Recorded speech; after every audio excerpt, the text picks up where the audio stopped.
আচ্ছা, আজকে আমাদের ক্লাস হলো আমাদের এই কর্পোরেট ল, তাই না? जी सर। আমাদের ক্লাস কিসে আজকে? Corporate law. जी सर। Corporate law. जी सर। আচ্ছা, আজকে হলো কি প্রথম ক্লাস না? जी सर। আপনারা এই ইয়েতে সার্টিফিকেট লেভেলে ল কার কাছে পড়ছেন?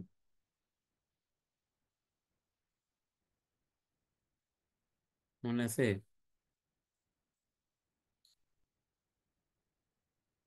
সার্টিফিকেট লেভেলে আপনাদের পড়েছেন, কে পড়িয়েছে আপনাদের ল, বিজনেস ল? सर यासीन में आए थे सर। ও, ইয়াসিন মিয়া, উনি মানে আমাদের ইয়াসিন, হ্যাঁ বুঝতে পারছি। সে পড়িয়েছে। আচ্ছা, এখন আমাদের তো এখানে তো অনেকগুলো, কিন্তু দেখা যায় যেটা বাস্তবে যেটা দেখা যায় যে কোম্পানিজ অ্যাক্ট পড়তে পড়তেই দেখা যায় যে ক্লাস শেষ হয়ে যায়। এ একটা বিষয়। সেই জন্য আমরা একটু ভাগ করে নিই যে কোম্পানিজ অ্যাক্টটা এবং ব্যাংকিং কোম্পানিজ অ্যাক্ট এবং ফাইন্যান্স অ্যাক্ট।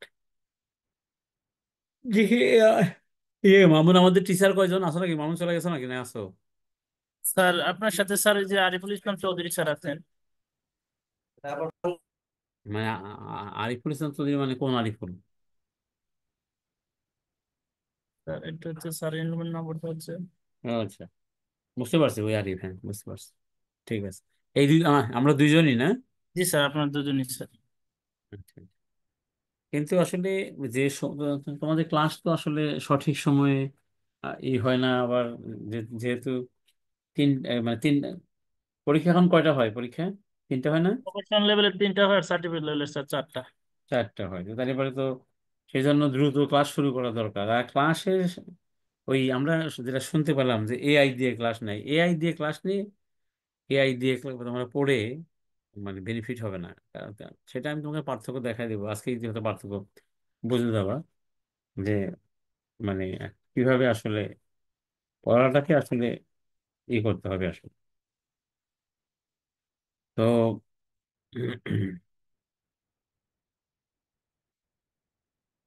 এখন হলো যেটা আমরা বলতে চাই যে লেখাপড়ার জন্য আসলে মানে ক্লাস করা দরকার বোঝার জন্য। আর কোম্পানি আইন মানে আমি সাধারণত পড়াই, প্রথমে স্টার্ট করি কোম্পানি আইন। এখানে কোম্পানি আইন আছে 1994, ব্যাংকিং কোম্পানিজ অ্যাক্ট 1991, আর এদিকে হলো ফাইন্যান্স কোম্পানি অ্যাক্ট 2002-3। আমি এই তিনটা পড়ানোর চেষ্টা করব। কতটুকু পারবো জানি না, আপনারা যদি রেসপন্স দ্রুত করেন তাহলে পারবো, আর না হলে পারবো না। রেসপন্স করতে হবে, কারণ রেসপন্স না করে শুধু পড়ায় গেলে হয় না, ওটা কোনো হয় না। তো আমি আপনাদেরকে শুরু করি। তো প্রথমে আমরা তাহলে কোম্পানি সেট শুরু করি নাকি, সবাই কি বলেন? শাহনেওয়াজ খান সহ সবাই, जी আমরা सर। কোম্পানি সেট শুরু করি यस প্রথমে। Sir, yes sir. जी আচ্ছা, सर। Company set. গুড। তো কোম্পানি আইন শুরু করার পিছনে কারণটা হলো যে যে আমরা যে ক্লায়েন্টে যাই সব কোম্পানি, আমরা যেখানে তাই না সেই, সুতরাং আমরা যে চাকরি করতে যাই সেটাও কোম্পানি, মানে ম্যাক্সিমামই কোম্পানি। এনজিও আছে বা আদার, সেগুলো সংখ্যা খুবই কম, হয়তো 10% হইতে পারে, আর 90%ই হলো কোম্পানি, বা হয়তো 5% হইতে পারে। তো সেই জন্য যেটা আমাদের এই কোম্পানি সম্পর্কে আমাদের ভালো করে বুঝতে হবে। ভালো করে না বুঝলে মানে আসলে এটার প্র্যাকটিসটা আমরা বুঝতে পারবো না। আমরা তো আসলে প্রফেশনাল স্টুডেন্ট। আমাদের উদ্দেশ্য হলো কি? এই যে উদ্দেশ্যই হলো প্রথমে আপনাকে বুঝতে হবে যে আপনি যদি ধরেন একজন মানে ইউনিভার্সিটি গ্র্যাজুয়েটের মতো হন তাহলে হবে না। আপনি যদি এরকম হন যে একটা ল গ্র্যাজুয়েট হলেন কিন্তু লর কোনো প্র্যাকটিস নাই বা প্র্যাকটিস নলেজটা নাই, তাহলে হবে না। এখন প্রশ্ন হলো যে আমরা কিন্তু শুধু বিজনেস ল নিয়ে পড়তেছি। আমাদের আসলে আমরা বিজনেস নিয়ে কাজ করি, এই জন্য বিজনেস যেগুলো ল সেগুলো এখানে আছে। এখানে কিন্তু সিভিল ল, ক্রিমিনাল ল, এবার কনস্টিটিউশন, এগুলো কিন্তু নাই এখানে। তারপরে আমাদের মানে অন্যান্য যে ল যেগুলো আছে সেগুলো কিন্তু এখানে নাই, কারণ ওগুলো আমাদের কাছে আমরা হলো বিজনেস ল, বিজনেস রিলেটেড যেগুলো সেগুলো আমাদের আসলে ইম্পর্টেন্ট। তো এটা না জানলে আমাদের তো আমরা অডিট করি, হ্যাঁ সেটাও বিজনেসে, সেটাও কোম্পানি। আবার আমরা কি করে চাকরি করতে যাই সেখানে কোম্পানি। সুতরাং ভালো কিছু করতে হলে আমাদেরকে যেটা করতে হবে, কোম্পানিটা জানতে হবে, অথবা ব্যাংক কোম্পানি একটাও জানতে হবে, ফাইন্যান্স কোম্পানি একটা জানতে হবে। আমি যেমন বলি যে কয়েকদিন আগে ব্যাংক কোম্পানি অ্যাক্টের, আমি নিজের থেকেই, এটা সরকার চায় নাই, নিজ থেকেই আমি এটা রিকমেন্ডেশন দিচ্ছি। আমরা তো সংস্কার করে করে সংস্কারের কথা বলতে বলতে মানে একদম গলা ফাটাই ফেললাম, কিন্তু সংস্কার তো কিছু হলো না। তা আমি দেখলাম যে না, যেখানে সংস্কার মানে যেগুলো আসলে আইনের সংস্কার দরকার সেটা আমি এটা বলে দিই, তারপরে যা হয় হবে। তো এখানে পড়তে যাই আমি একটা একটা সেকশনের একটা ব্যাখ্যা, যারা মানে সারা জীবন মানে কোম্পানি সেক্রেটারি হয়ে এই এই করছে আর কি, রিটায়ার করছে, তাদের কাছে শুনলাম কোনো উত্তর পেলাম না, মানে ব্যাকই করলো না। একজনের কাছে শুনলাম, বললো যে এরকমই আসলে, তো আইন টাইন তো দেখি টেকি না। তো অথচ তারা হলো অনেক বড় কোম্পানির, ব্যাংক কোম্পানির কোম্পানি সেক্রেটারি। এই জন্য আমি বলতে চাই যে তার মানে দেখেন, তারাও কিন্তু প্রফেশনাল, কিন্তু আসলে ওই ওই নলেজটা আসলে নাই, ব্যাখ্যাই ব্যাখ্যাই করতে পারে না, বলতেই পারে না। তা আমি বললাম যে তাই তো হলো না, আপনারা কি করলেন তাহলে? কিন্তু এগুলো জানা দরকার, না জানা থাকলে আপনি এগুলো বুঝবেন না। যেমন আপনি মানে অল্টারনেট ডাইরেক্টর, একটা অল্টারনেট ডাইরেক্টর, বিকল্প ডাইরেক্টর যাকে বলা হয়, তাকে আপনি বলতেছেন নমিনি ডাইরেক্টর। আসলে সে তো নমিনি না, আসলে সে হলো অল্টারনেট ডাইরেক্টর। আমি বলতেছি কারণ আমি বুঝতেছি না, আবার দেখলাম যে ইন্স্যুরেন্স অ্যাক্টের মধ্যে ওটাকে নমিনি ডাইরেক্টরই বলে দিছে। আসলে মূল মূল ল যেটা কোম্পানি ল, সেখানে লেখা আছে অল্টারনেট ডাইরেক্টর। ওই সেই কথাটা লিখেই আবার বলছে নমিনি ডাইরেক্টর। কি বলবো আসলে, যাই হোক। এই নমিনি ডাইরেক্টর এবং মানে অল্টারনেট ডাইরেক্টর ডিফারেন্স বোঝে না। এ এগুলো হলো, আপনারা যদি সূক্ষ্ম সূক্ষ্ম পর্যায়ে যদি আপনারা যদি এগুলো না পড়েন, তাইলে অনেক প্রবলেম আমার কাছে, অনেক সমস্যা আমার কাছে আছে, সারাদিন আসে আমার কাছে। তো এবার আমরা শুরু করি কোম্পানি অ্যাক্ট, দেখি একটু ভালো করে পড়ি। দ্রুত পড়ার চেষ্টা করব, একটু ভালো করে পড়ার চেষ্টা করবো আসলে, আর না হলে হবে না। আপনার খালি বুঝলে বলুন যে ইয়েস বুঝছি, আর না বুঝলে আমি আবার যতবার বুঝতে সমস্যা হয় আমি ততবারই বলবো, অসুবিধা নেই। এখানে অনেক কিছু, অনেক কিছু আসলে দেখেন। এই যে অ্যাবাউট দ্য কোম্পানিজ অ্যাক্ট বলছে, কোম্পানিজ অ্যাক্ট আসলে কি? কোম্পানিজ অ্যাক্ট যেগুলো বলছে, যে কোম্পানিজ অ্যাক্ট হলো গভর্নেন্স ইনকর্পোরেটেড ডোমেস্টিক এন্টিটি, মানে বাংলাদেশে যে এন্টিটি গুলো আছে ইন বাংলাদেশ, এটা হলো তার মূল কাজ, সেটাকে গভর্ন করা। এন্ড আমরা যে পড়তেছি যে কোম্পানিজ অ্যাক্ট, সরি বলে নেই, যে কোম্পানিজ অ্যাক্টের কত সালের, দি কোম্পানিজ অ্যাক্ট 1994। তারপরে কিছুটা কি হয়েছে, কিছুটা চেঞ্জ আসছে কিছু, সেগুলো আমরা তো এই বইয়ের ভিতরেও আছে। তো আমরা যেটা পড়তেছি দ্য কোম্পানিজ অ্যাক্ট 1994, এটা আসলে কি করে, গভর্নস এটা পরিচালনা করে। যে সমস্ত মানে ডোমেস্টিক মানে দেশীয় যে কোম্পানি এবং যে প্রতিষ্ঠান, সেগুলো বাংলাদেশে ইনকর্পোরেটেড, সেগুলো নিয়ে কাজ করে। And it is the main statute. দেখেন এই কথাগুলো খেয়াল করতে হবে। It is the main statute. Statute মানে কি, আইন, ল, মানে এটা হলো প্রধান law, governing the creation functioning and resolutions of companies. এটাই হলো মূল। তাহলে আপনি যদি এই আইনে লেখা আছে অল্টারনেট ডাইরেক্টর, সেটা যদি আপনি ইন্স্যুরেন্স একটা যায় সেটা বলেন হ্যাঁ নমিনি ডাইরেক্টর, তাহলে তো মাথায় বাড়ি। তার মানে কি, আমি সবসময় বলে থাকি, এ তো আইন লেখে না, গাইন লেখে, আছে না আরবি শব্দ, আইন, হ্যাঁ, গাইন, ফে, কাপ কাপ, ওরকম বলি, আমি বলে থাকি আর কি, যে আসলে তো আইন না, এগুলো গাইন আসলে। মানে সেজন্য এগুলো শিখতে হবে। এবং দেখেন মেইন স্ট্যাটুট এটা, এখান থেকে শিখতে হবে আপনাকে। এখান থেকে শিখলেই আপনি কি করতে পারবেন, অন্য জায়গায় সেটাকে আবার এটার মতো করেই অন্য অন্য জায়গায়ও কি আছে, বিভিন্ন ধারা আছে, ব্যাংকিং কোম্পানিজ অ্যাক্টে, কিন্তু মেইন আইন কিন্তু কোম্পানিজ অ্যাক্ট।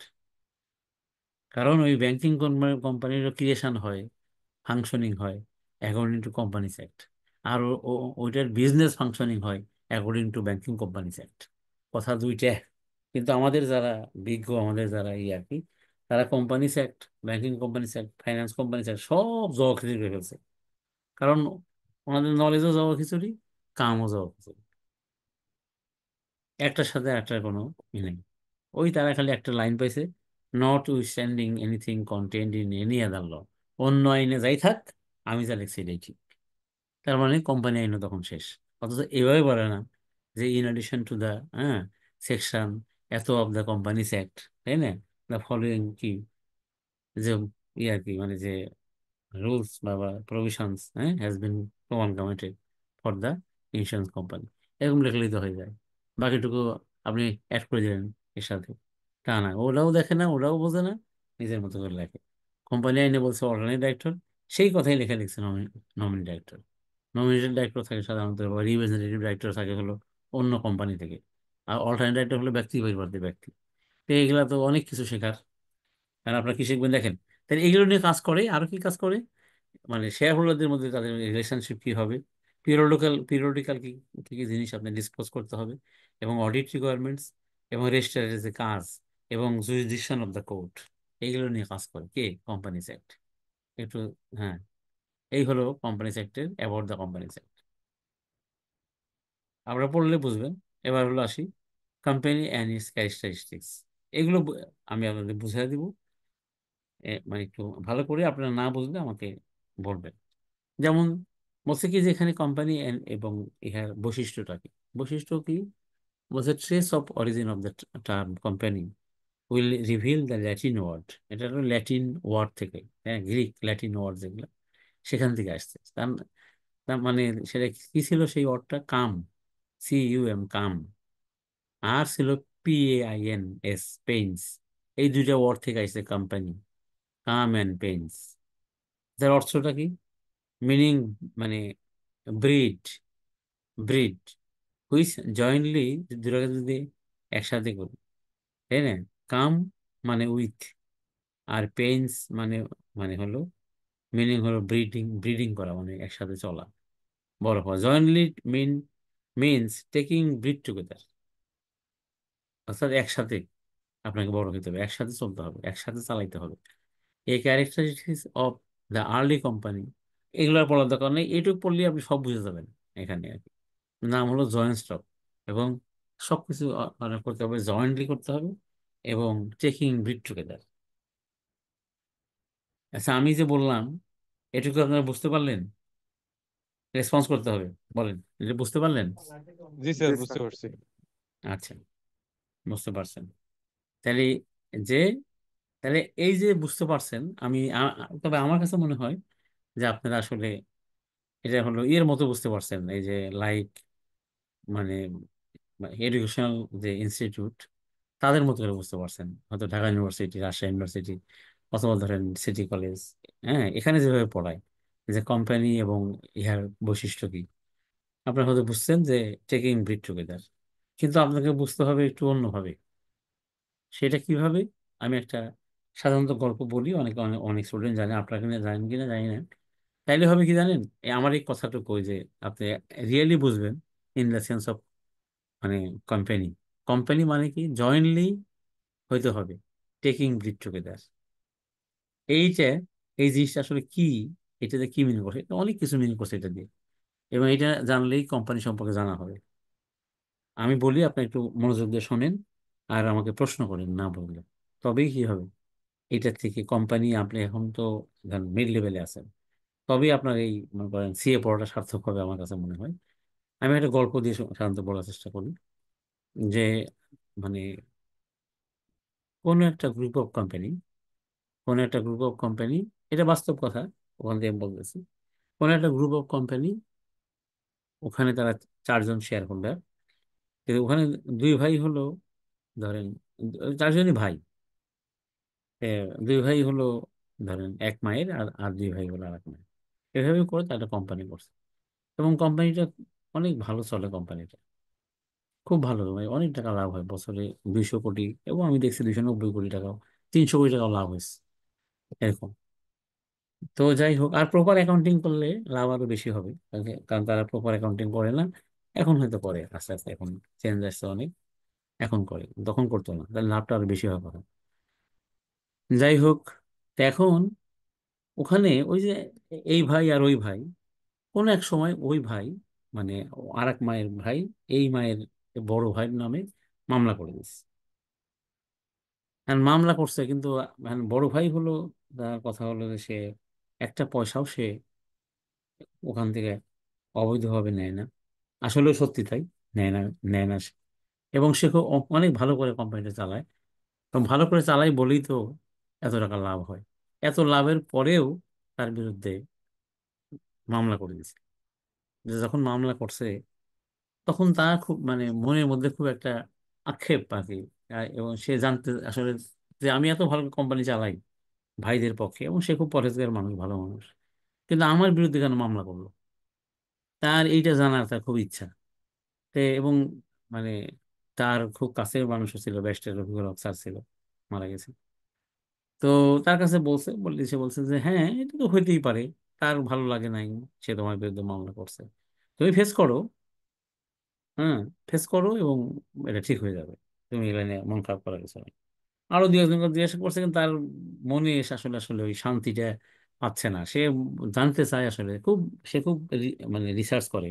আমি দেখছি সব জিনিসের মধ্যে রিসার্চ করে আর কি। তার ইচ্ছা হলো যে জানতে ইচ্ছা হলো যে আমার বিরুদ্ধে কেন মামলাটা করলো আমার ভাই। এই হলো তার জানার ইচ্ছা আর কি। মানে রিয়েল কাজটা, মানে কষ্টটা সে জানতে চায়, যে কি আমার দোষ, কোথায় দোষ।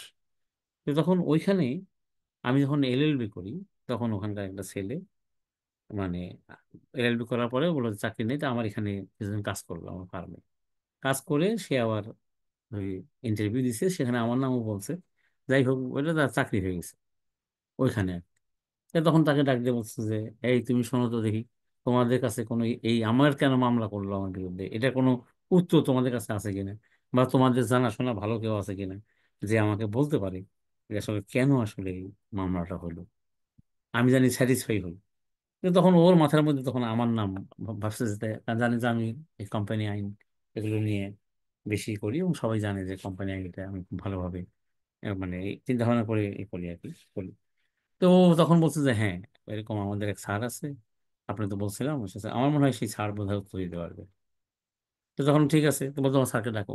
সন্ধ্যার পরে, নামাজের পরে, এই মাগরিব নামাজের পরে যা বসলাম। তো বসার পর বলছে, ভাই আমি একটা জিনিস আমি জানতে চাই, যে আমি এত ভালো কোম্পানি চালাই, এত লাভ হয়, তারপরেও আমার বিরুদ্ধে মামলা করে দিছে, এই কারণটা কি আসলে, আমার দোষটা কোথায়? তো তখন আমি বললাম ঠিক আছে, তাহলে এক কাজ করেন, মামলা যে করছেন কোন বিষয়ের উপর মামলা করছেন? তো ওখানে দেখলাম যে বিষয়টা এরকম, যে কোম্পানির প্রয়োজনে ওই বড় ভাই নিজের টাকা দিয়ে একটা মেশিন বসাইছে।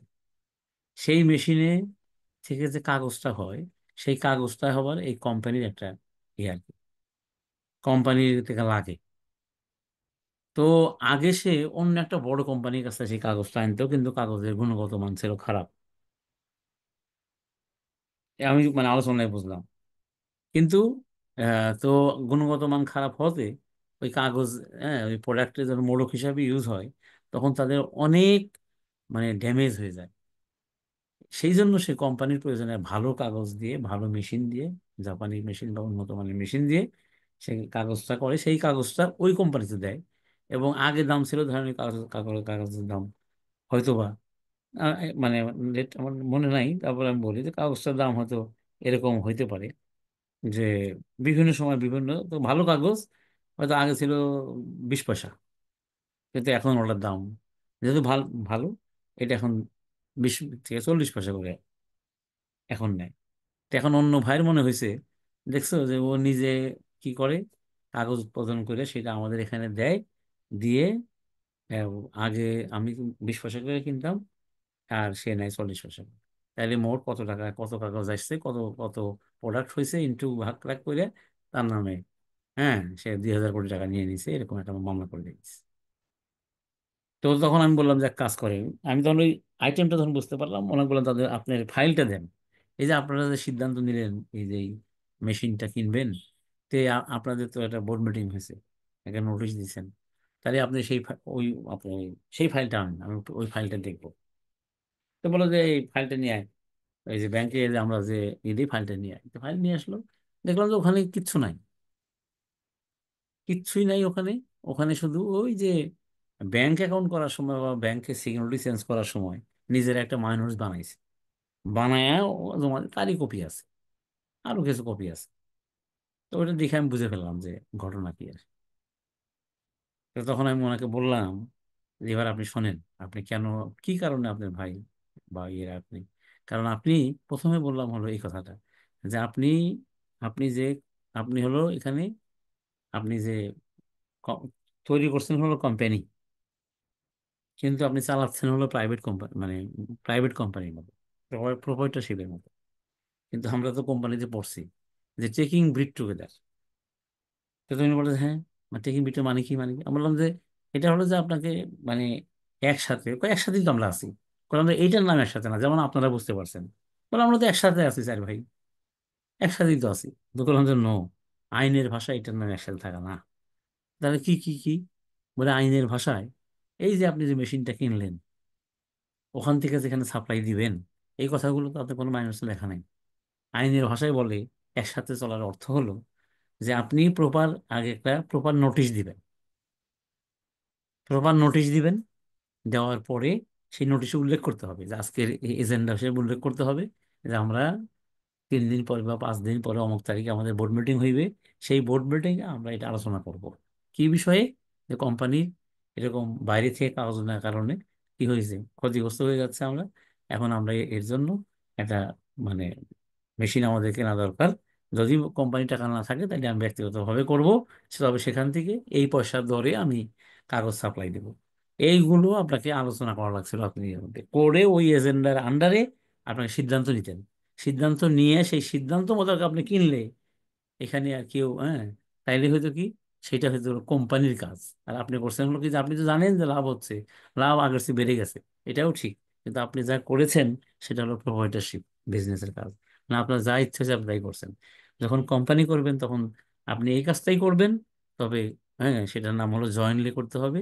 Jointly means taking bread together, com and panis. উনি বললো যে ভাই আমি আর আমাকে, কারণ উনি তো খুব জ্ঞানী মানুষ আসলে, আমি আমার দৃষ্টিতে বলে সেলিম ভাই আমি বুঝে ফেলছি। তারপরে সিএফও, সেও আমার ছাত্র, তাদের বললো যে সেলিম ভাই 2 লক্ষ টাকা দিয়ে দেবো। আমি বললাম, সব বুঝে ফেলছি আমি। আর এরকম মানুষই তো আমি চাই। এবার আপনারা বুঝছেন কিনা বলেন তো? আমার কথা শুনছেন আপনারা? জি স্যার। জি এখন কি স্যার, শুনতে বুঝলেন পাচ্ছি। বলেন? হ্যাঁ, জি স্যার, বুঝতে পেরেছি স্যার। হ্যাঁ। এই এখন যেটা বুঝলেন যে আপনাকে এই একসাথে চলার অর্থ হলো আপনাকে প্রপার নোটিশ, নাকি প্রপার ডিসকাশন, প্রপার মাইনুটস, এবং সেই অনুযায়ী তার হলো ইমপ্লিমেন্টেশন। এটা যদি করেন তাইলেই হলে এই ওটার নাম হবে কোম্পানি। কিন্তু আমাদের দেশে কি হয়, ম্যাক্সিমাম জায়গায় গন্ডগোল হলো। বাপ বলে যে আমি তো বানিয়েছি সব, কিন্তু না, এটা তো বলা যাবে না। আপনি বানিয়েছেন কিন্তু আপনার ছেলে, আপনার মেয়ে, মেয়ের জামাই, তারা হলো ডাইরেক্টর। তার থেকে প্রপার নোটিশ দিয়ে আলোচনা করে আপনি করবেন। অথবা আপনি কি করবেন, রেজলিউশন বাই সার্কুলেশন করবেন। আপনি করতে হবে আপনাকে। এইটার নাম হলো কাম অ্যান্ড পেইন্স। এবং এইভাবে করতে হবে, আইন যেভাবে বলছে সেভাবে করবে। সে আপনার ভাই হোক, আপনার আপনার ওয়াইফ হোক।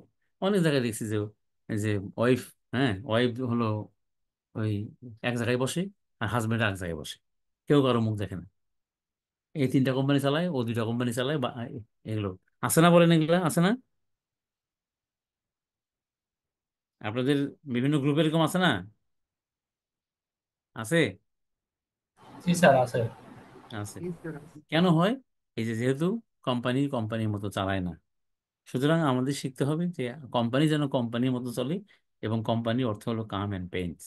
এবং সেটা চলতে হবে অ্যাকর্ডিং টু ল, যেখানে যেখানে যেরকম আছে।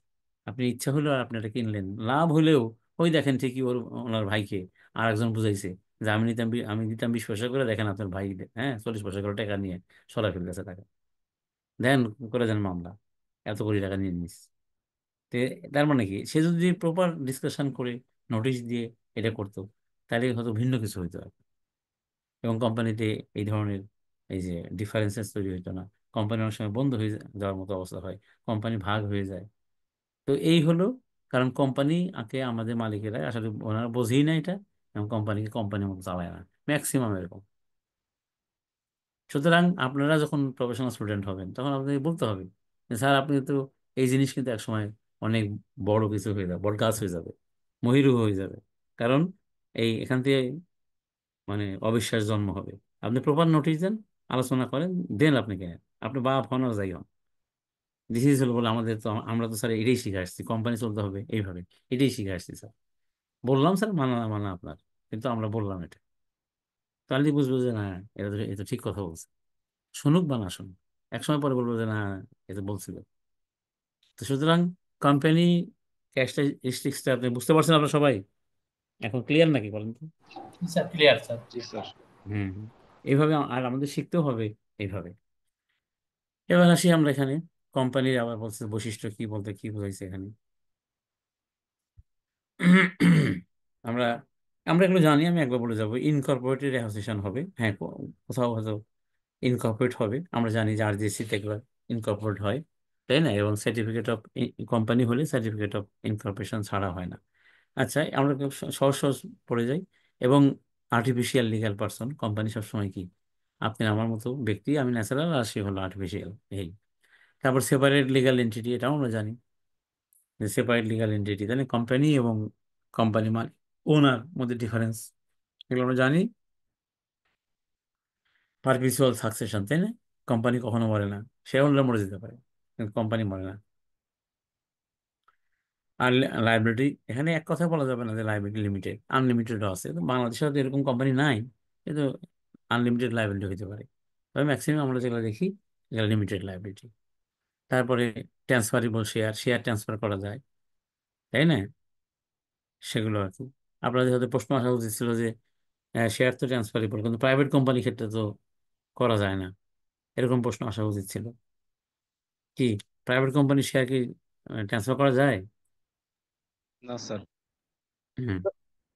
একেবারে যে যায় না। যায় না তা না স্যার, স্যার কিন্তু পাবলিকলি করা যায় না। কিছু রেস্ট্রিকশনস থাকে আর কি। That's good. হ্যাঁ, আপনাকে বলতে হবে যে ট্রান্সফারেবল শেয়ারস এবং দেয়ার ইজ সাম রেস্ট্রিকশনস, মানে বাধা আছে। তাহলে আপনি যদি পড়েন যে শেয়ার ট্রান্সফার করা যায় না, তাহলে রং হবে এটা। মানে ইয়েতে বাধা আছে, আর বাধা অতিক্রম করা যায়। বাধা কি?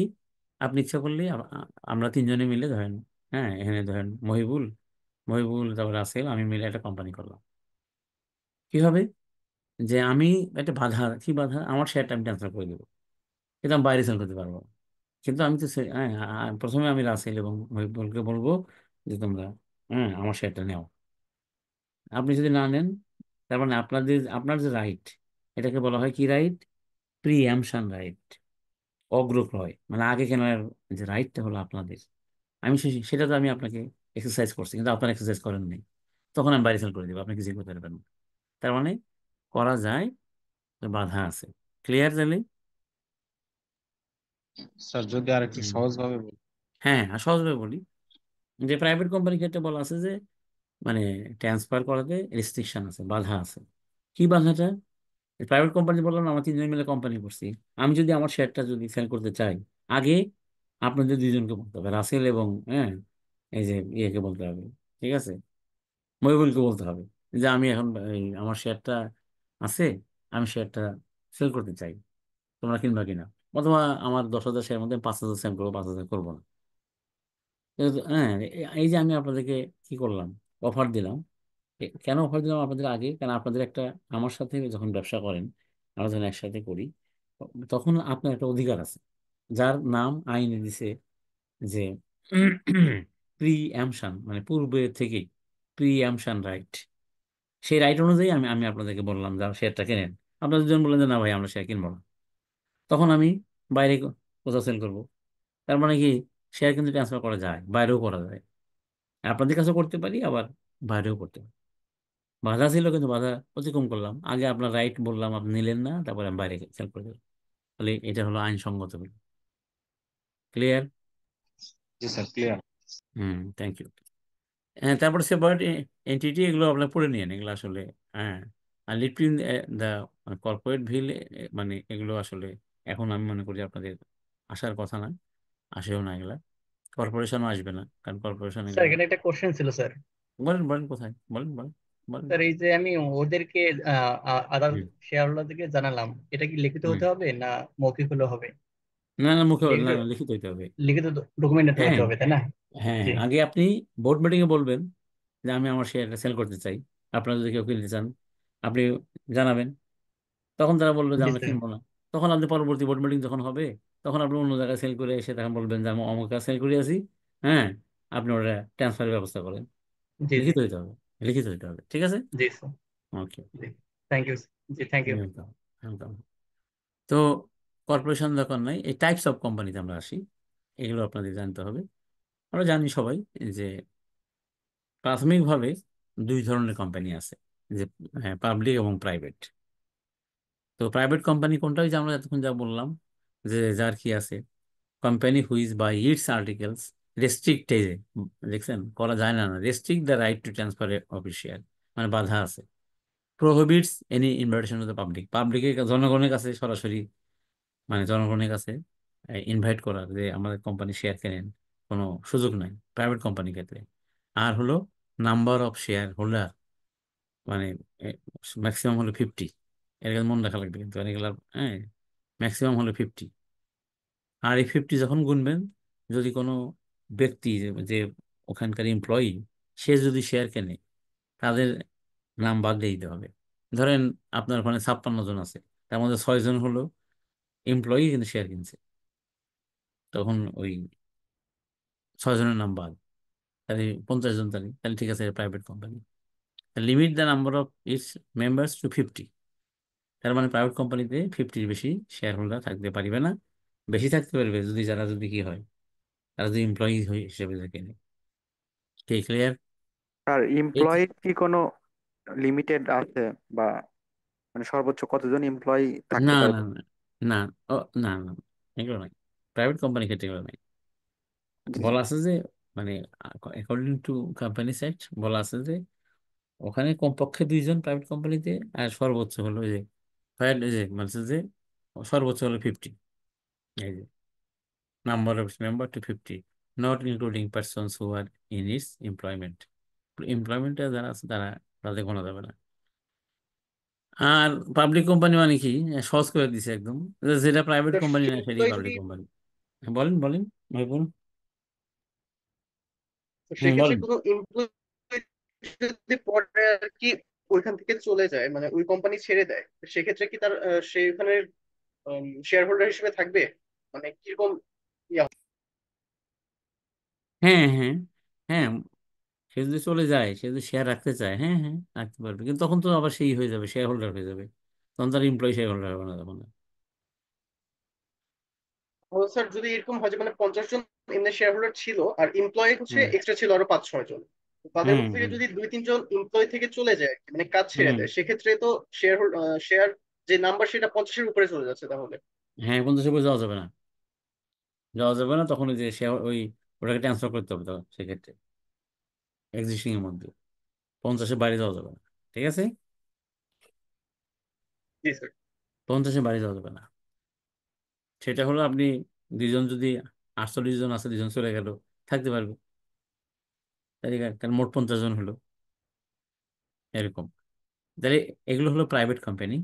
আর পাবলিক কোম্পানি হলো, এই পাবলিক কোম্পানি যেগুলো, সেটা হলো যে, এখানে এক কথায় বলছে যে, means a company incorporated under this act and under any law at any time in force before the commencement of this act and which is not a private company. এক কথায় বলে দিচ্ছে যে, হ্যাঁ প্রাইভেট না তাই পাবলিক, এইভাবে বলে দিচ্ছে আর কি। যাই হোক, তো এই পাবলিক কোম্পানি আবার কি, পাবলিক কোম্পানি আবার 3 ভাগে ভাগ করা হয়েছে। কোম্পানিজ লিমিটেড বাই শেয়ার, কিন্তু মানে প্রাইভেট কোম্পানি যেটা, সেটাও লিমিটেড বাই শেয়ার। আর কোম্পানি লিমিটেড বাই গ্যারান্টি, এটাও পাবলিক। তার মানে বুঝতে হবে যে, কোম্পানিজ লিমিটেড বাই গ্যারান্টি, এটা কিন্তু মানে একটা, এর স্ট্যাটাস হলো পাবলিক, কারণ যে পাবলিক কোম্পানি আপনি বলতেছেন। আর আনলিমিটেড কোম্পানি, যদি এটা নাই, বাংলাদেশে নাই হলো, হ্যাঁ, তো আমাদের দেশে শুধু কোম্পানি, আপনি যে কোম্পানি দেখেন সবই হলো কোম্পানিজ লিমিটেড বাই শেয়ার্স। আর কোম্পানিজ লিমিটেড বাই গ্যারান্টিও আছে, অনেক কোম্পানি আছে যেগুলো লিমিটেড বাই গ্যারান্টি, যেগুলো ওই যে কোম্পানি আইনের 29 ধারাতে হয় যেগুলা, 28 ধারাতে যেগুলা হয়, হ্যাঁ, 29 ধারাতে হয়, ওটা লিমিটেড আছে, হ্যাঁ, কিন্তু ওরা গ্যারান্টি হয়। 28 ধারাতেও হয়। কেমন হয়, যেমন এই যে ধরেন এরকম, মনে করেন বেসিস, এই যে সফটওয়্যারের যে ধরেন ইয়ে আর কি অ্যাসোসিয়েশন, ওইটা কিন্তু লিমিটেড লেখা নাই, কিন্তু ওটা কিন্তু কোম্পানি লিমিটেড বাই গ্যারান্টি। তো সেগুলা মানে কাকে বলে আমরা বলতেছি, দেখেন, লিমিটেড বাই শেয়ার মানে আমরা তো সবাই জানি যে শেয়ার ক্যাপিটাল থাকে, এবং শেয়ার তার কোম্পানি যে লায়াবিলিটি লিমিটেড বাই শেয়ার্স। আর লিমিটেড বাই গ্যারান্টি মানে, in this companies each member promises to pay a fixed sum of money in the event of liquidations of the company. This amount is called the guarantee.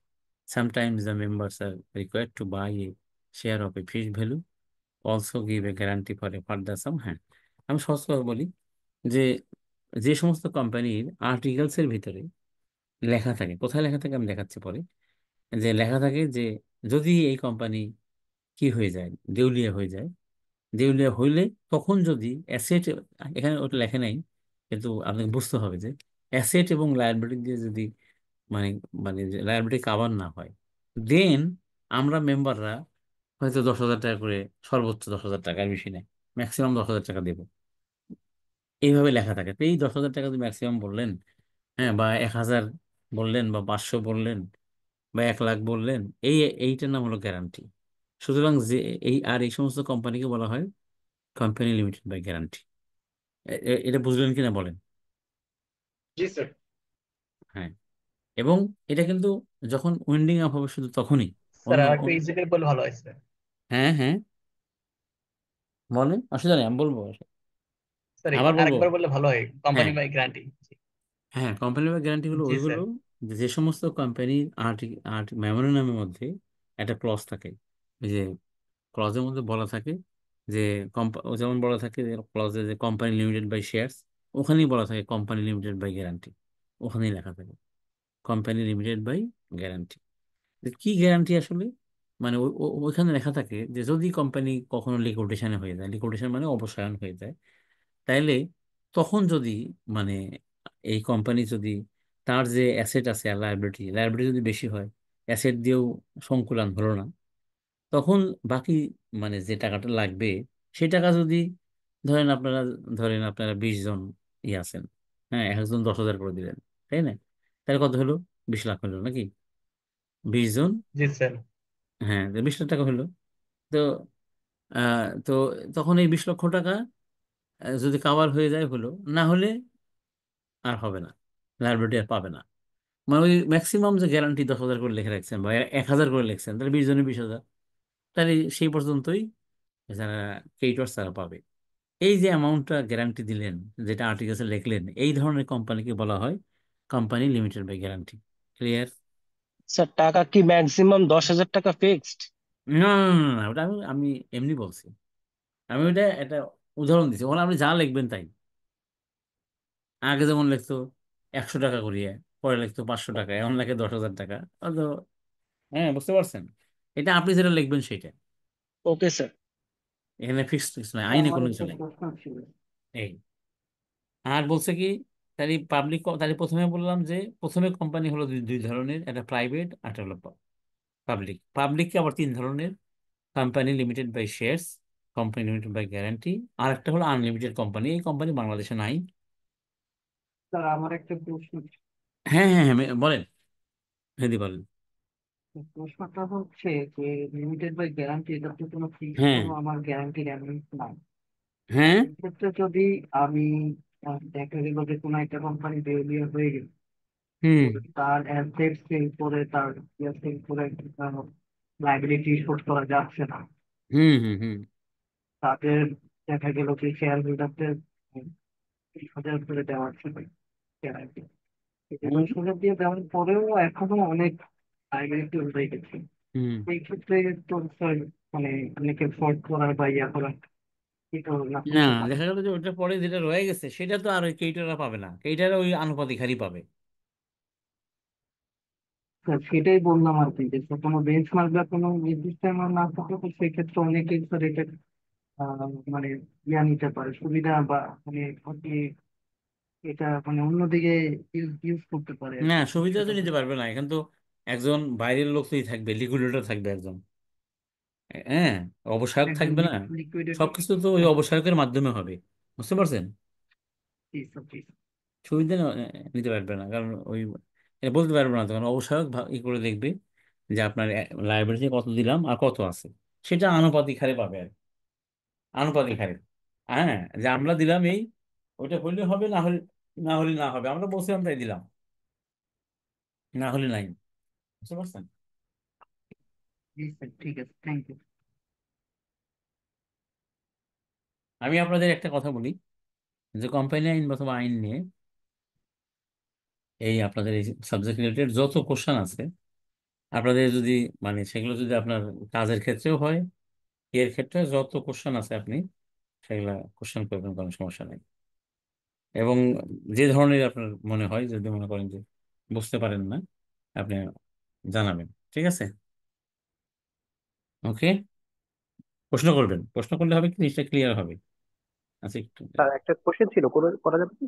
হ্যাঁ এখনই দাঁড়ান, আমি আমি একটা call আসছে আমার বাসা থেকে, আমি এখনই বলতেছি, দাঁড়ান দাঁড়ান, এখনই আপনি প্রশ্ন করবেন, আমি উত্তর দেবো, দাঁড়ান।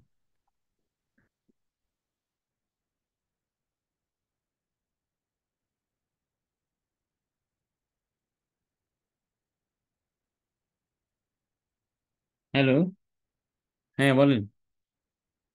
এই যে আমি ক্লাস নিচ্ছি, অফিসে স্যার আছি, 8:30 বের হবো, বলো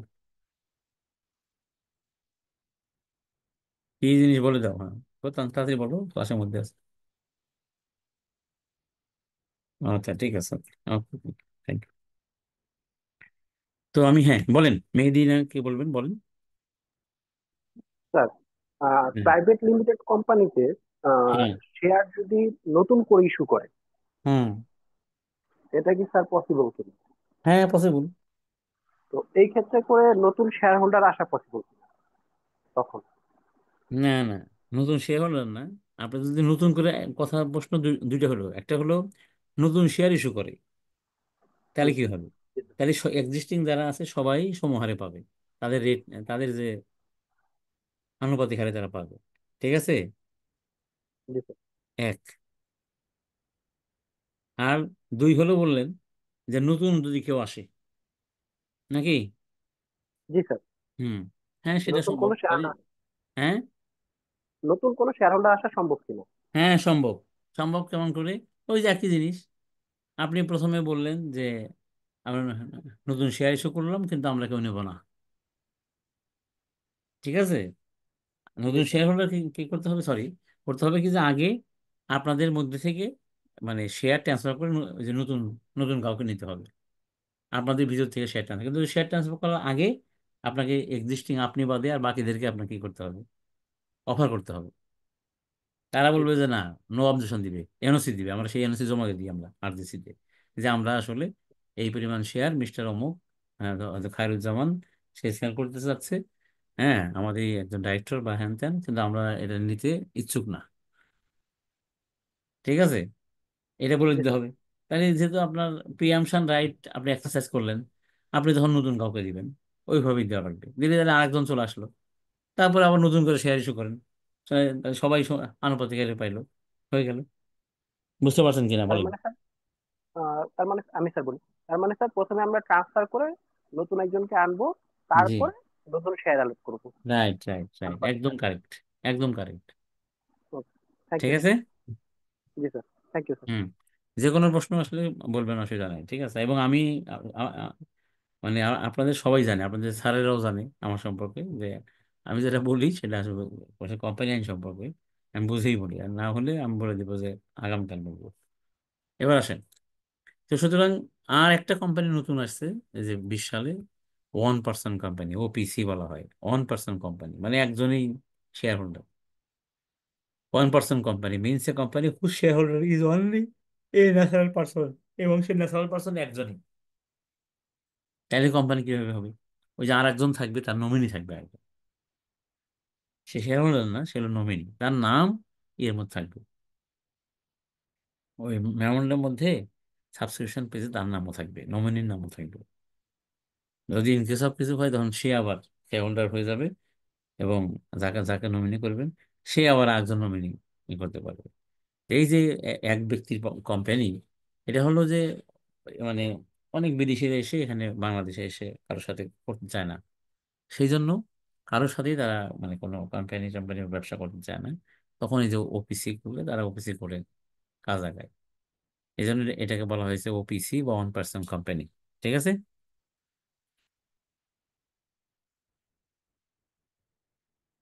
এবার আসেন,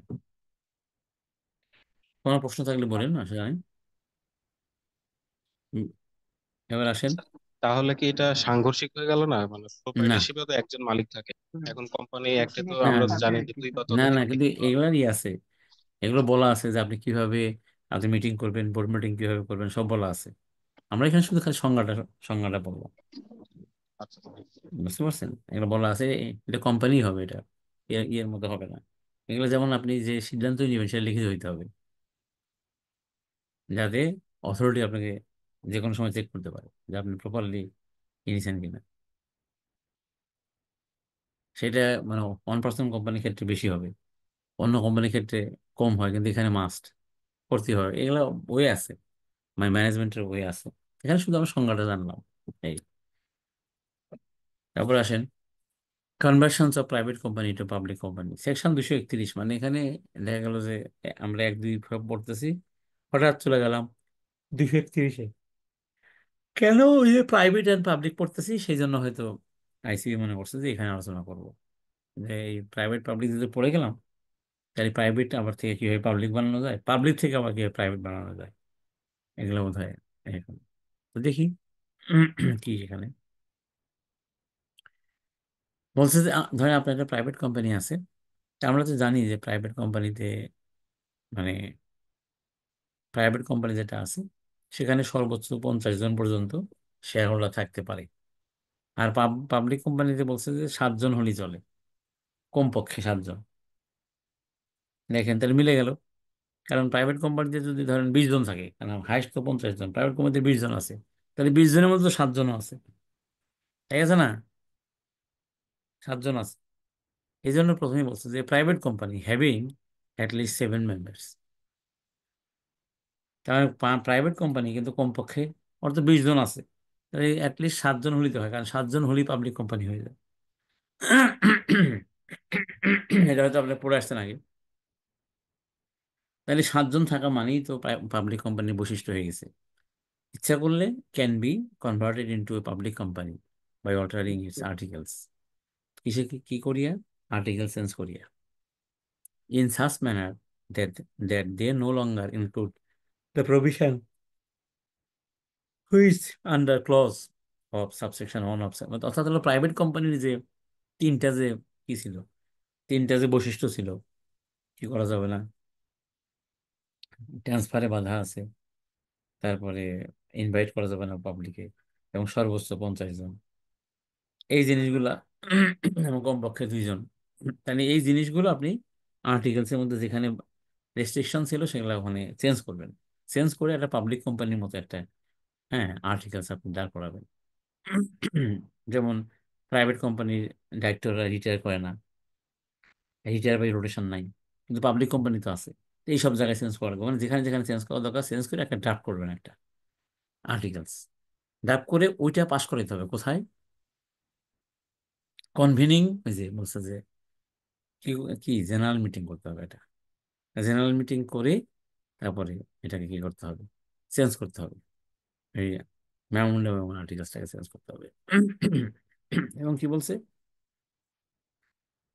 বলছে যে from the date of such alteration, যখন অল্টারেশন হয়ে যাবে, the company ceases to be private company, তখন আর সে প্রাইভেট কোম্পানি থাকবে না, এবং is required within a period of 30 days, 30 দিনের মধ্যে কবে থেকে, যেদিন থেকে আপনি পরিবর্তন করলেন, file with the register, register মানে register of joint company and firms, RJC register সাহেব, either a prospectus or a statement in lieu of prospectus. তাহলে ওইটা করে কিন্তু ওটাও জমা দেওয়া লাগবে, সাথে জমা দিবে উইথ একটা এই যে statement in lieu of prospectus. Prospectus কেন না, সাধারণত সবাই পাবলিক করেই একটা প্রসপেক্টাস তৈরি করে না। আমি আপনাকে বলি যে প্রসপেক্টাস কোনটা, আপনার সবাই তো ওই জানেন, এত মোটা বই, এই যে আমার সামনে সাউথ বাংলা এগ্রিকালচার ব্যাংকের বিশাল একটা আমি দেখতেছি, তার মানে এত মোটা বই, যেটার প্রসপেক্টাস তৈরি করার নিয়ম কানুন মানে সিকিউরিটি অ্যান্ড এক্সচেঞ্জ কমিশনের মানে অনুযায়ী, ডিরেকশন অনুযায়ী আপনি করবেন, সিকিউরিটিস ল যেটা পড়বেন, অর্ডিন্যান্স, তাই না, সেকা, এগুলো অনুযায়ী পড়বেন। সেই অনুযায়ী প্রসপেক্টাস করতে হবে, অনেক বড়। সেখানে কি নিয়োগ দিতে হবে আপনাদের? আন্ডাররাইটার নিয়োগ দিতে হবে, এবং তার আগে নিয়োগ দিতে হবে কি? Issue manager. তো সেগুলো তো আছেই। তো সেগুলো অনেক বড় কাজ বলে সবাই করে কি জানেন? প্রসপেক্টাস না করে তাহার পরিবর্তে একটা বিবৃতি দেয়, statement in lieu of prospectus. In Liu মানে পরিবর্তে, in lieu of prospectus A statement আছে, কোম্পানি আইনের শেষে আছে। তো সেইটা পূরণ করে সেইটা ওই জমা দিয়ে দেন। কেন জমা দিলেন? যেহেতু আপনি পাবলিক হয়ে যাচ্ছেন, আগে তো ছিল প্রাইভেট, এখন হয়ে যাচ্ছেন পাবলিক। তাইলে আপনি কি করলেন, প্রথমে হলো প্রসপেক্টাস, সরি, প্রথমে হলো আপনার আর্টিকেলসটাকে চেঞ্জ করলেন, তারপরে কি করলেন,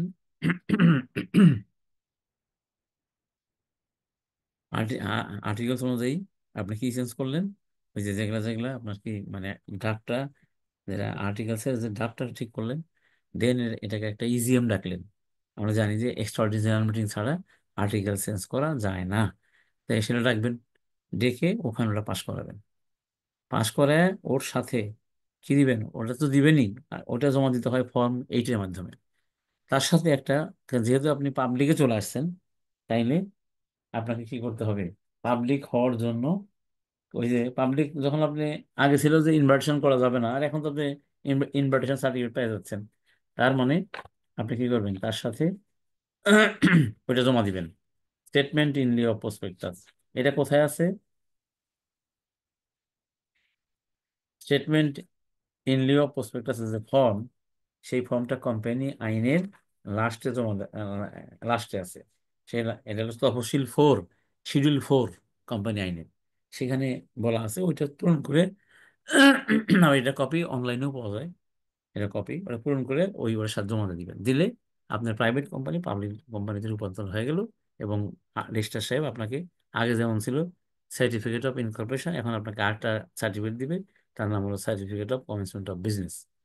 দিলে আপনি আমার হয়ে গেল। বলেন, বুঝলেন কি বুঝলেন না?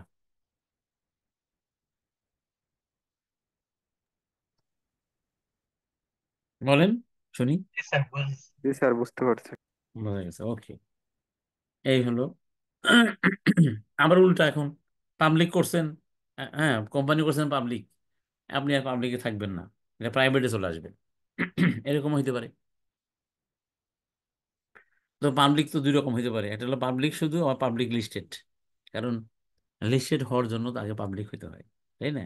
তাহলে কি হলো, আপনি পাবলিক আবার লিস্টেড, এরকম থাকতে পারে। সেটাকে আপনি প্রাইভেটে চলে আসবেন। তাহলে এই প্রথম কাজ কি, প্রথম কাজ হলো আপনার আর্টিকেলসটাকে ঠিক করা। আর্টিকেলসটা ছিল পাবলিক, সেখানে কি ছিল, ইনভাইটেশনের ইস্যু ছিল, তারপরে শেয়ার হোল্ডার ছিল ম্যাক্সিমাম, তার নাই, নাম্বার নাই, আনলিমিটেড, এগুলো ছিল। এখন তাহলে এখন যদি প্রাইভেট করবেন, এখন আবার আগের মতো চলে যান, যে জনগণের কাছে কি করা যাবে না, কি করা যাবে না, সর্বোচ্চ হতে হবে 50 জন, এটা হইতে হবে, 50 জনের বেশি হবে না, এরকম যদি হয়, তাই না? যেমন বলছে public company having not more than 50, মানে 50-র বেশি না, কারণ 50 বছর সেটা প্রাইভেট হবে না, পাবলিক হয়ে যাবে। তাহলে এই ধরনের যাদের মেম্বারশিপ আছে, তারা কনভার্ট করতে হবে private into a private company by passing a special resolution altering this articles. Article change করা লাগবে, করে ওরা পাস করাইতে হবে। কোথায় পাস করাবেন, শেয়ার হোল্ডারদের মিটিং। শেয়ার হোল্ডারদের মিটিং মানে সেখানে মিটিংয়েও স্পেশাল রেজলিউশন লাগবে, নর্মাল না, অর্ডিনারি রেজলিউশন না।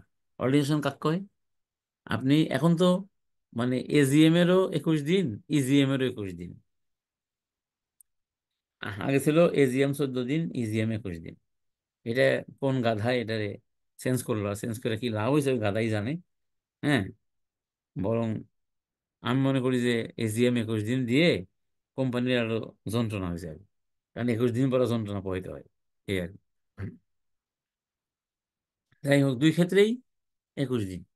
সুতরাং আপনি 21 দিনের নোটিশ দিয়ে আপনি, হ্যাঁ যদি সামনেই যদি এজিএম থাকে, তাহলে এজিএম এর মধ্যেই, ওই এজিএম এর মধ্যে আপনি ইজিএম এর কাজ সেরে ফেলতে পারেন। কেমন করে, ওই যে বললাম যে স্পেশাল রেজলিউশন হলো আপনার 3/4 মেজরিটি লাগে। আর অর্ডিনারি রেজলিউশন কোনগুলা, এই যে আপনার অ্যাকাউন্টস পাস করেন যে, তারপর অডিটর নিয়োগ দেন, ডিভিডেন্ড ঘোষণা করেন, ডাইরেক্টর নির্বাচন করেন, এই চারটার নাম হলো অর্ডিনারি। এখন আরো কিছু আসছে অর্ডিনারি, যেমন সিজি অডিটর নিয়োগ করা লাগে, স্ক্রুটিনাইজার নিয়োগ করা লাগে, এগুলো এখন অর্ডিনারি হয়ে গেছে। কারণ এগুলো আইনের মধ্যে বলা আছে যে এদেরকে করতে হবে। তো এইগুলা হলো সিম্পল মেজরিটিতেই সম্ভব, মানে 51% ভোট পাইতে পারি, বা একটা ভোট বেশি পাইলে পারি, এটাকে বলে সিম্পল মেজরিটি, ওটার নাম হলো অর্ডিনারি রেজলিউশন। আর যখন 3/4 মেজরিটি, তখন তার নাম হলো স্পেশাল রেজলিউশন। সুতরাং একটা মিটিং সামনে যদি দেখেন আপনার কি থাকে, এজিএম থাকে, এজিএম তো বছরে একবার হয়, সামনেই হবে, তাই আর দরকার নাই ইজিএম কতক্ষণ, আর যদি না হয় আলাদা ইজিএম ডাকতে হবে, ডেকে আপনার ওই পাবলিকের যে বৈশিষ্ট্য এখন চেঞ্জ করে এখন প্রাইভেটের বৈশিষ্ট্য নিয়ে আসবেন। নিয়ে আসার পরে আর যদি আপনার শেয়ার যদি স্টক এক্সচেঞ্জে কি থাকে, লিস্টেড থাকে, তাহলে সেখান থেকে ডিলিস্ট করা লাগবে। কারণ যদি লিস্টেড থাকে তাহলে ডিলিস্ট করতে হবে, এবং ডিএসসি পারমিশন লাগবে, সিকিউরিটি কমিশন পারমিশন লাগবে। নিয়ে নিয়ে আপনি যখনই চেঞ্জ করলেন, চেঞ্জ করে আরজেসি জমা দিলেন। এখানেও তো ইজিএম, আগেও করছেন ইজিএম, তাহলে ফর্ম 8 জমা দেওয়া লাগবে। সাথে এই যে আপনি যে আবার পাবলিক কোম্পানি প্রাইভেট কোম্পানি করলেন, মেমোরেন্ডাম জমা দেওয়া লাগবে সাথে, দিয়ে এগুলোকে আবার নতুন করে পাস করে নিয়ে আসবেন। করলেই আপনি পাবলিক কোম্পানি প্রাইভেট রূপান্তর হয়ে গেল। কি বুঝলেন?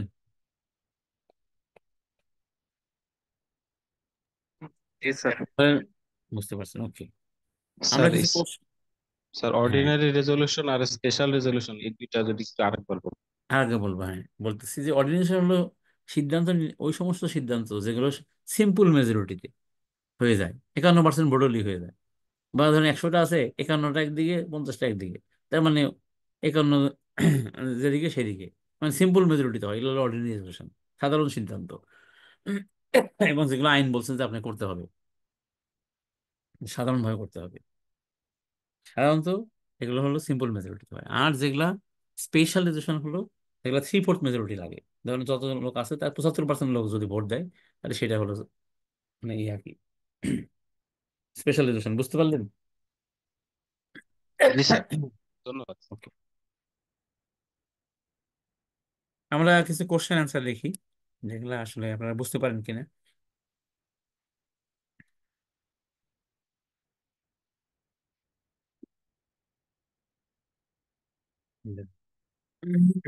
হ্যাঁ,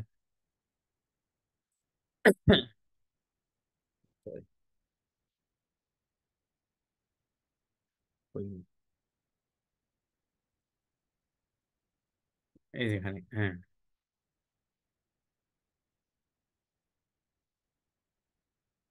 হয়ে যায়, বারবার চলে যায়।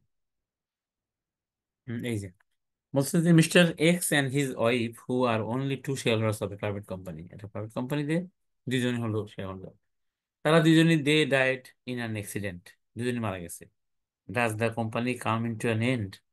কোম্পানি কি কি হয়ে যাবে, শেষ হয়ে যাবে কিনা, কি মনে হয়? না স্যার।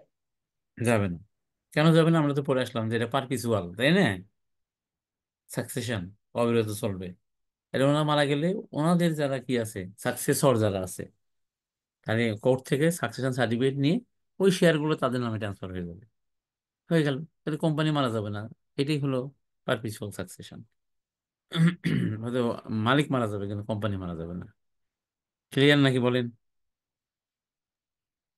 জি স্যার। আচ্ছা, তারপর দেখেন এক্স। সরি, সাকসেসর না থাকলে? সাকসেশন না থাকলে তো আপনাকে, কিন্তু আপনাকে থাকতে হবে। না থাকলে কিছু নাই, আপনি বের করতে হবে। তখন আপনি ওনারা যে মারা গেছে ওর সার্টিফিকেট নিয়ে, তারপরে আপনার ওই যে ইয়ে থেকে, কমিশনার অফিস থেকে সার্টিফিকেট নিয়ে আপনাকে কোর্টে যেতে হবে, যে ওটা বের করতে হবে। না থাকলে হবে না। ওটাই তো ইয়ে কি, লিগ্যাল ডকুমেন্ট, যে আপনি মুসলিম ল অনুযায়ী বা হিন্দু ল অনুযায়ী আপনি, মানে আপনার বাবা মার কত অংশ আপনি পাবেন, আর বোন কত পাবে, আপনি কত পাবেন, সেই অনুযায়ী ওখান থেকে আসবে। আসলে সেটা অনুযায়ী শেয়ার ট্রান্সফার হয়ে যাবে। ক্লিয়ার? জি স্যার। আচ্ছা, এবার আসেন। In XYZ private company limited it was found that there are in fact 54 member. আসলে 54 জন মেম্বার আছে।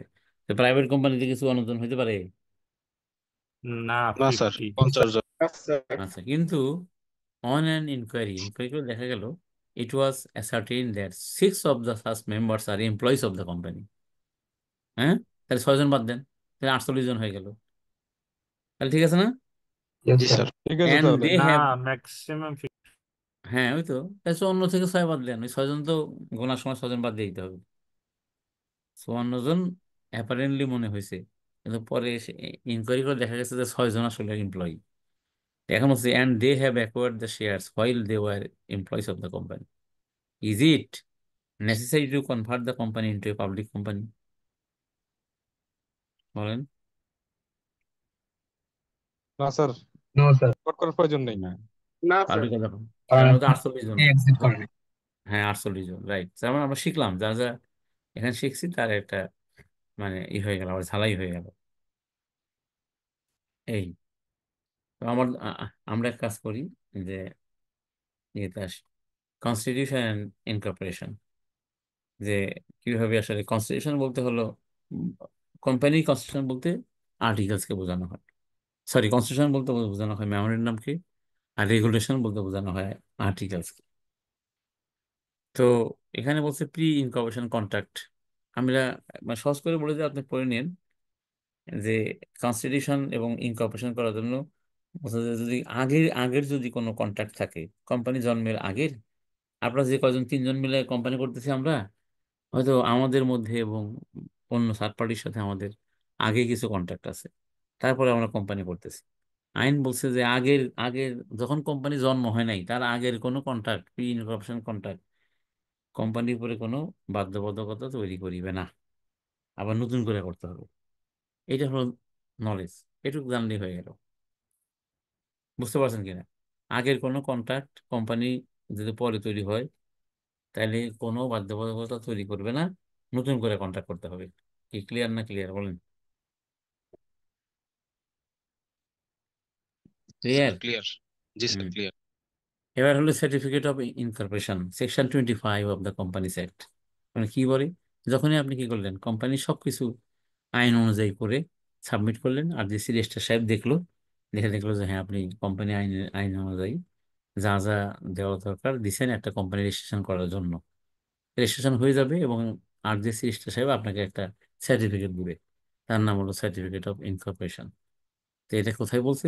সেকশন 25 অফ কোম্পানিজ অ্যাক্ট 1994 বলছে যে এটা পাইলেন মানেই মানে all requirements of the act have been complied with respect to registration and matters precedent and incident thereto, যা আছে আগে পরে রেজিস্ট্রেশনে সব আপনি মানছেন যখন এই সার্টিফিকেটটা পাইলেন। ওটা হলো একটা কনক্লুসিভ ডকুমেন্ট যে আপনি সবকিছু মাইনেই এই কোম্পানিটা করছেন, যার নাম হলো সার্টিফিকেট অফ ইনকর্পোরেশন। এটা প্রাইভেট পাবলিক দুই জায়গায় লাগবে। আর পাবলিক কোম্পানির জন্য আরেকটা বেশি লাগে, ওই যে স্টেটমেন্ট অফ ইনলিও প্রসপেক্টাস জমা দেওয়ার পরে তাকে আরটা কি দেয়, সার্টিফিকেট অফ হ্যাঁ মানে কমেন্সমেন্ট অফ বিজনেস দেয়। পাবলিক কোম্পানির ক্ষেত্রে ব্যবসা শুরু করার জন্য ওই সার্টিফিকেটটা লাগে। কি নাম? Certificate of commencement of business. ওই ওই নাম দেখলেই পাওয়া যায়।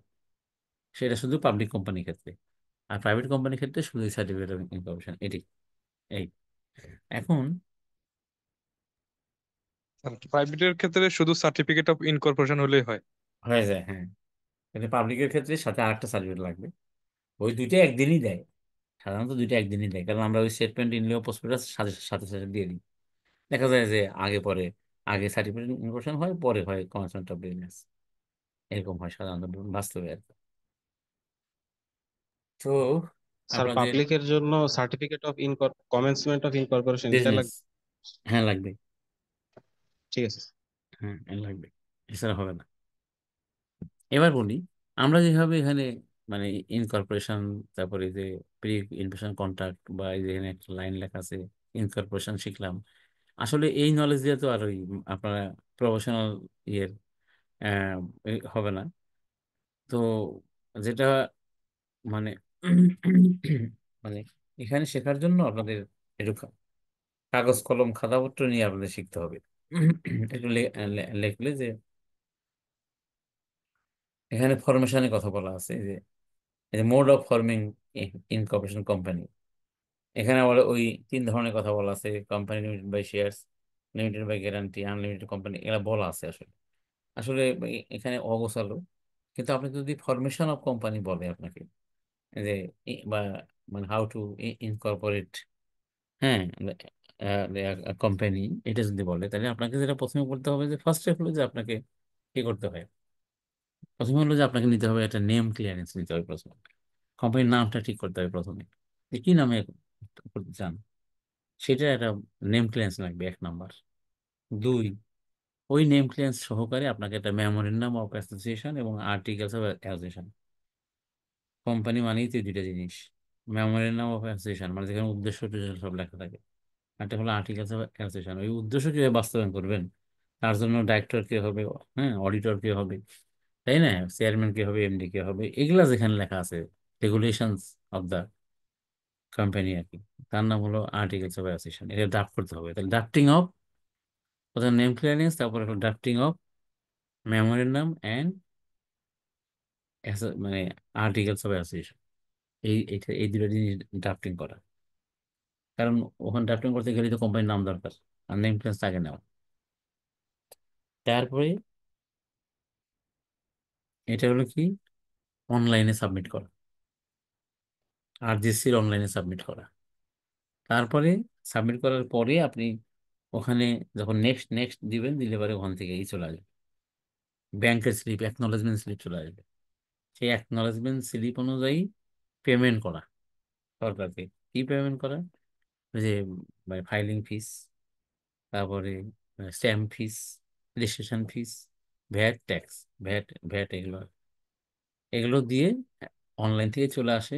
ওইটা অনুযায়ী সোজা আমরা লিখবো হলো যে পেইং কি রিকুইজিট ফিস, ফিস দেওয়া হলে পরে তারপরে কি হবে, এটা মানে বাস্তবে হলো যে এটা হোল্ড বাই, যার কাছ থাকে তার কাছে যাইতে হয়। এই, তার কিছু টাকা পয়সা নেয়, নিয়ে সে আবার একজনের পাঠায়, হেউ টাকা নেয়, সে আবার একজনের পাঠায়, হেউ টাকা নেয়। টাকা নিয়ে অনলাইনে আপনার কি করে, এগুলো কিন্তু আবার টাকা নেই লেখেন না আবার অনলাইনে বলতেছি বাস্তবে। মানে একজন থেকে আরেকজন, প্রথমে তাকে এক্সামিনার, তারপরে একজন অ্যাসিস্ট্যান্ট স্টাফ বা ডেপুটি মানে ডেপুটি স্টাফ দিয়ে দেয় এটা।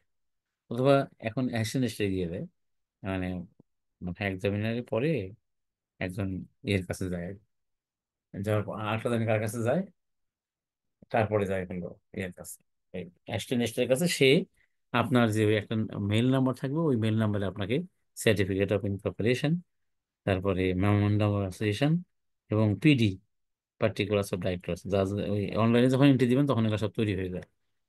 সেই কপি আপনাকে মেইলে পাঠিয়ে দিবে, ওইটা প্রিন্ট দিয়ে বই বানিয়ে ফেললেন, কোম্পানি হয়ে গেল। কি বুঝতে পারছেন? বোঝা গেছে? জি স্যার। ক্লিয়ার হুম। Sir, clear sir. গুড। হ্যাঁ, গুড। তো এই হলো মানে মূলত মানে আপনি যদি বলেন যে ইনকর্পোরেশন অ্যান্ড ফরমেশন, তাইলে আপনি এই এই পর্যন্ত বললেন যে মোড অফ ফর্মিং ইনকো কোম্পানি, এগুলা মেমোরেন্ডাম অফ অ্যাসোসিয়েশন হয়ে গেল। কিন্তু এখানে আবার দেখতেছি যে এখানে আবার ওই যে চেঞ্জেস অফ, এগুলা আসলে একটু উল্টাপাল্টা আছে। আহ, এখানে আপনাকে দেখতে হবে এই, এটা পড়তে হবে, এটা যে সেকশন 12, তার আগে কিন্তু 11ও আছে। তার আগে 11 কোথায় আছে দেখি, 11 নাই, 11 হয়তো পরে আছে একটু, এখানে উলট পালট আছে। কিন্তু আপনাদের জন্য ইম্পর্টেন্ট যেগুলো, সেগুলো যদি আমরা বলতে চাই, তাহলে হলো আপনাকে পড়তে হবে হলো সেকশন 5, পড়লেন যে মেমোরেন্ডাম অফ অ্যাসোসিয়েশন কেমন করে হয়। তারপরে আপনাকে যেতে হবে হলো এই 11, 11তে হলো। তার আগে আমরা একটু জেনে নিই যে আসলে এই মেমোরেন্ডাম, আমরা তো বললাম যে নেমপ্লেস নেবেন, তারপরে মেমোরেন্ডামটাকে ড্রাফট করতে হবে। মেমোরেন্ডামটা ড্রাফট করবেন কিভাবে? এখানে বলছে যে section 5 of the companies act 1994 state that the following, কি বলছে, any 7 or more persons or where the company to be formed will be a private company, any 2 or more person associated for any lawful purpose may, by subscribing their names to a memorandum of association and otherwise with the requirements of this act in respect of or registration from registration form and and and registration form and the incorporated company with or without limited liability. That is to say, is a company limited by shares, company limited by guarantee and unlimited company. এইভাবে একটা memorandum করতে হবে বলছে যে private company হলে কমপক্ষে দুইজন নিয়ে, আর যদি পাবলিক কোম্পানি হয় কমপক্ষে 7 জন নিয়ে আপনাকে একটা মেমোরেন্ডাম করতে হবে, এবং সাবস্ক্রিপশন পেজ থাকবে সেখানে। এখন মেমোরেন্ডাম মধ্যে কি কি থাকে সেটা একটু আগে পড়া লাগছে, আমার পড়া এখানে এর মধ্যে খুব মানে একটু যাওয়া খিচুড়ি, যার জন্য আসলে পড়ানো একটু কঠিন হয়ে যায়, দেখি তো পরে আছে কিনা।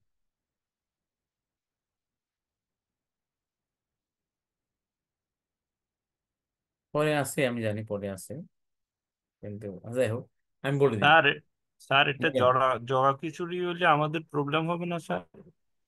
না এই যে মানে এই দেখেন এখন আপনি মানে আমি প্রবলেম হলে প্রবলেম আমি যেমন দেখেন আপনি মেমোরেন্ডাম অ্যাসোসিয়েশনটা করতেছেন, 5 বললেন, আচ্ছা 5 একটু বলা হলো ঠিক আছে, তাহলে তো 6, 7, 8-এর মধ্যে তো আপনার আছে যে এই লিমিটেড বাই কোম্পানির মেমোরেন্ডামটা কেমন হয়, সেটা হয়তো এখানে তো দেখতে হবে, এখানে হয়তো পরে কোথাও আছে, আমি সেই সেন্সে বলছি যে জিনিসটা, কিন্তু আপনার তো বুঝাইতে গেলে তো আমাকে তো আপনাকে বলতে হচ্ছে যে কি বলতে হচ্ছে, যে মেমোরেন্ডাম অফ অ্যাসোসিয়েশনের মধ্যে সাধারণত কি থাকে সেটা তো আগে বলতে হবে, বলার পরে না চেঞ্জের প্রশ্ন আসবে, এই যে কারণে সেকশন 12 তো আসলে এটা যে অল্টারেশন চেঞ্জের মেমোরেন্ডাম, তার আগে তো বলতে হবে যে কি চেঞ্জ করবো আমরা। তাই আমি একটু ধরেন আমি এখন এই যে আনলিমিটেড কোম্পানির নিচে আছি আর কি, এর নিচে আছি এবং সেকশন 12 লেখা তার উপরে আছি, এই ধরে নেন, আসলে উপায় নাই, এখানে আছি কি, এখানে আসবো যে আসলে মেমোরেন্ডাম অফ অ্যাসোসিয়েশনের মধ্যে কি থাকে, আসলে কম্পোনেন্টস অফ যেটা হলো মেমোরেন্ডাম অফ অ্যাসোসিয়েশন কি থাকে, প্রথমেই লেখা থাকে হলো নেম অফ দ্য কোম্পানি, ওই যে নেম ক্লাস নিলেন, নেম অফ দ্য কোম্পানি থাকে, যার জন্য দেখেন ওই নেমটা কি করবেন, কিভাবে চেঞ্জ করবেন সেটা কিন্তু আমাদের কোম্পানির 11 সেকশনে বলা আছে, তাহলে 11 তাহলে বলা লাগছিল আগে, এখানে 12 আছে, 12 হলো এটা হলো মানে এটা হলো অবজেক্টিভ ক্লজ, সেজন্য আগে বলে নিই যে কোনটা কয়টা ক্লজ থাকে, সাধারণত 5টা ক্লজ থাকে, কোথায় মেমোরেন্ডামের মধ্যে ক্লজ, প্রথমটার নাম হলো নেম ক্লজ, কোম্পানির নাম কি, নাম হইবে এই, হ্যাঁ, মিস্টার XYZ কোম্পানি লিমিটেড, এই আর কি।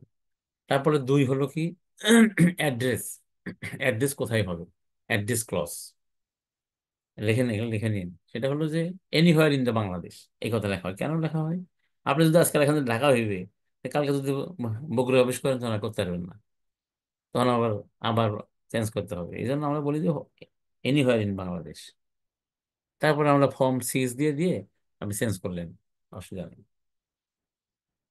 তাহলে 2 হলো অ্যাড্রেস ক্লজ, 3 হলো অবজেক্টিভ ক্লজ, মানে অবজেক্ট ক্লজ যেটা উদ্দেশ্য, কোম্পানি কেন হচ্ছে আর কি। তারপরে 4 যা হলো ওটা হলো লায়াবিলিটি ক্লজ, ওই liability is limited by share, নাকি liability is limited by guarantee, নাকি আনলিমিটেড কোম্পানি, সেই ক্লজ। তারপরে 5 নম্বরে হলো ক্যাপিটাল ক্লজ বা সাবস্ক্রিপশন ক্লজ, মানে কত টাকার ক্যাপিটাল আপনি নিলেন সেই ক্লজ, আর ক্যাপিটাল কত সেই ক্লজ। তার মধ্যে প্রথমে থাকে হলো যে অথরাইজ ক্যাপিটাল কত, আর ওই সাবস্ক্রিপশন পেজের মধ্যে যে তার মধ্যে ঠিক আছে সে আপনারা অথরাইজ করে রাখছেন 1 কোটি, সরি 1 লাখ শেয়ার, ওখান থেকে আপনি এখন বর্তমানে সেলিম রেজা নিল এত, ধরেন আশরাফ নিল এত, রাসেল নিল এত, তাহলে মোট কত, হয়তো আমার টোটাল হলো 1 লাখ শেয়ার, 100 টাকা ইচ, 1 কোটি টাকা, আমি তার থেকে হয়তো আমরা মানে হয়তো 5 লাখ টাকা আমরা পেড আপ করলাম, তাহলে আমার নামের বিপরীতে কিছু, আপনার নামের বিপরীতে কিছু, আশরাফের নামের বিপরীতে কিছু দিয়ে কি করলাম, তাহলে ওটার নাম পেইড আপ ক্যাপিটাল, কিন্তু ওটা ক্যাপিটাল কজের মধ্যে পড়ে। তাহলে তাহলে কয়টা হলো আবার একটু সামারি করি, 1 নম্বর নেম ক্লজ, 2 নম্বর অ্যাড্রেস ক্লজ, 3 নম্বর অবজেক্ট ক্লজ, 4 নম্বর লায়াবিলিটি ক্লজ, 5 নম্বর হলো ক্যাপিটাল ক্লজ বা সাবস্ক্রিপশন ক্লজ, বা এই 5টা জিনিস থাকে, এই হলো আমাদের মেমোরেন্ডামের মধ্যে থাকে, এই সব এগুলো। তো ও, আমরা এই পর্যন্ত জানলাম, তারপরে আমরা আসলে এই বইতে 11 হয়তো এই যে 12 আছে, 13 আছে, এই যে 11 পরে দেখেন, এই যে পরে 11 আছে, এই যে 11, 11 হলো চেঞ্জ অফ নেম, তাহলে প্রথমে নেম ক্লজ, তার নেম ক্লজ যদি কখনো চেঞ্জ করা লাগে কিভাবে করবেন এবং করলে এটার ফলাফলটা কি, তাহলে আমরা আগে আগে পড়বো 11, দেন পড়বো 12, 12তে বলছে অবজেক্ট ক্লজ চেঞ্জ করলে তখন কি করতে হবে, এই যে, এই তারপর হলো 12, এই যে উল্টো পাল্টা আছে তো বললাম না, তারপরে হলো 13, এতে 13তে কি লিখছে, এই এইভাবে আমরা পড়বো আর কি। তো আমার মনে হয় আজকে তো 8:30 বেজে গেছে, তো আপনারা আজকে যতটুকু পড়লাম এর থেকে কি আপনাদের কোনো উপকার হয়েছে?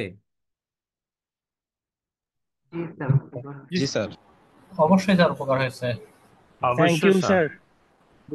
এবং আমি আপনাদের বলি আমার ক্লাসটা আপনারা করেন সবাই, এবং যে কোনো কোশ্চান, রিগার্ডিং কোম্পানি ল, হ্যাঁ, বা মানে বিজনেস ল সম্পর্কে আপনি যে কোনো কোশ্চান করতে পারেন এবং জানার জন্য, তাহলে হবে কি যে আপনাদেরও ক্লাসের প্রতি ইন্টারেস্ট আসবে। আর ল খুবই ইন্টারেস্টিং, এত ইন্টারেস্টিং আপনি আর সামনে যখন যাবেন তখন আরো আমি বুঝাবো, উদাহরণ দিয়ে দিই, দেখবেন যে এর চেয়ে মানে ইন্টারেস্টিং কোনো সাবজেক্টই নাই। এটা খুবই ইন্টারেস্টিং, কারণ এটা হলো আপনি যেখানে কাজ করেন তার সাথে জড়িত, আমি যেখানে কাজ করি তার সাথে জড়িত। সেই জন্য এটা খুব ইন্টারেস্টিং। আমি আপনাদেরকে সবাইকেই করবো যে যে আরো বেশি করেন, তবে স্যারদের সাথে থাকেন। কেন থাকলে হবে কি, যে আমরা যে মানে নলেজটা আমরা গ্যাদার করছি সেটা আপনাদেরকে আমরা এখানে বলে দিতে পারতেছি, না হলে আপনাকে পড়ে পড়ে সেটাকে বের করতে হবে, যেমন আমরা বের করি আর কি।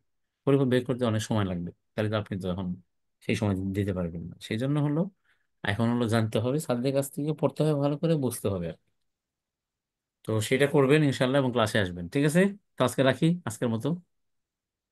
ইনশাল্লাহ স্যার দেখা হবে। জি, পড়ানোর স্যার experience আসসালামু অনেক আলাইকুম। হ্যাঁ, ভালো ছিল। কারো কোনো শেষ কোশ্চেন থাকলে আপনার ইচ্ছা করলে কোশ্চেন করতে পারেন, যদি কারো কিছু থাকে আজকের এর উপরে, বা স্যার যদি সেকশন মনে করেন। স্যার স্যার একটা কোশ্চেন ছিল স্যার।